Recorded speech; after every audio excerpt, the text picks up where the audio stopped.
uko nanjye mbibona mbona umuco uhinduka ariko bikagenda n'amajyambere. The Rwandan culture is not stable, it's changing a lot. It has a lot of influence from outsider.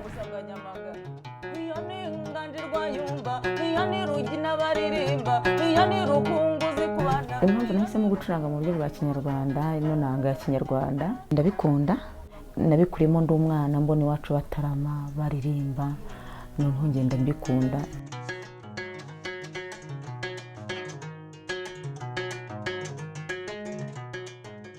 Musically, everybody was looking into America for references.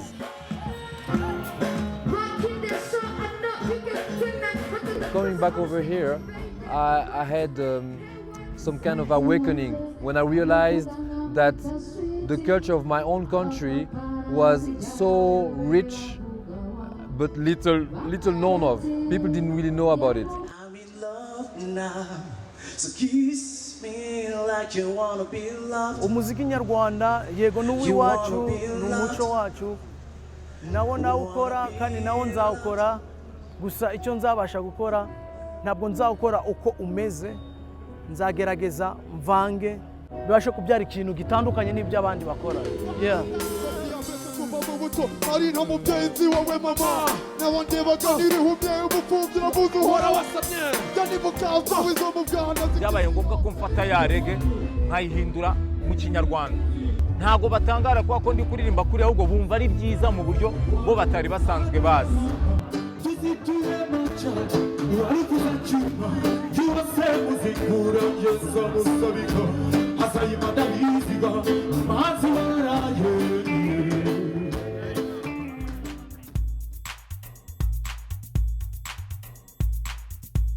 All we used to wear in the old times, it's not anymore there. Girls was wearing almost nothing. Kijyanye n'imyambarire traditionnelle ntago numva ko twagumya kwambara nk'ibintu kera bambaraga. Imikenyero usanga kenshi bumva ko ariyo kujyana mu bukwe cyangwa se mu birori nyarwanda by'umuco, numva nkanjye sinagenda nk'ahantu nambaye umukenyero. Iyi misatsi mureba aha ngaha rero ndayikunda, icya mbere ndayikunda, icya kabiri impa amahoro.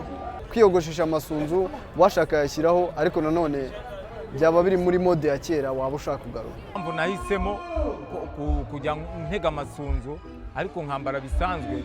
Abanyarwanda ntago babonye amahirwe yo gukomeza gukora imyambaro yabo ngo bayikore ku buryo iba urwego rwiza rushimishije.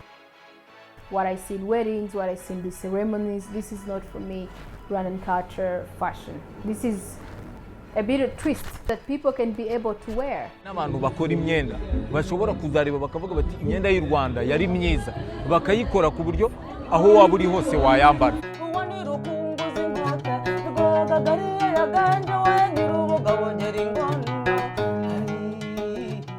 Icyakorwa ni ugushyira imbaraga nyinshi mu rubyiruko rukagumya ahubwo rukiga umuco, bakarwigisha umuco akaba ariwo rumenya.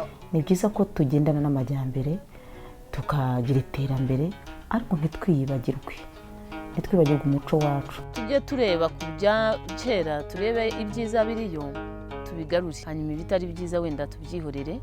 No mu mico y'ahandi mu bindi bihugu turebye y'icyiza twakizana iwacu kitubereye ariko kitadusebye. We need to very be aware that what we have as culturally is very valuable.